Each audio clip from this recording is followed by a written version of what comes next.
ভাই তার কিন্তু পুরনো একটা টিম ছিল যেটার নাম ছিল ব্যাড ব্রাদার্স। এটা সম্পর্কে তোমরা যারা ওমর ভাইয়ের পুরাতন সাবস্ক্রাইবার আছো তোমরা কিন্তু সকলেই জানো। তাও তোমরা যারা নতুন আছো তোমাদেরকে বলি, ব্যাড ব্রাদার্স হচ্ছে সেই টিম যার মাধ্যমে কিন্তু ওমর ভাই ইউটিউবে যাত্রা শুরু করছিল।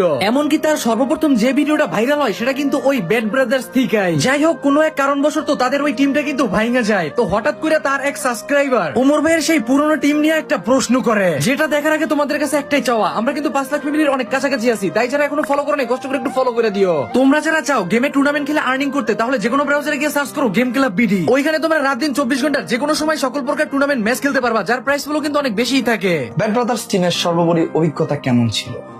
পুরোনো দিনের কথা যেহেতু মনে করে দিলাম, চলেন উত্তরটা পুরোনো জায়গায় যেয়ে দিই।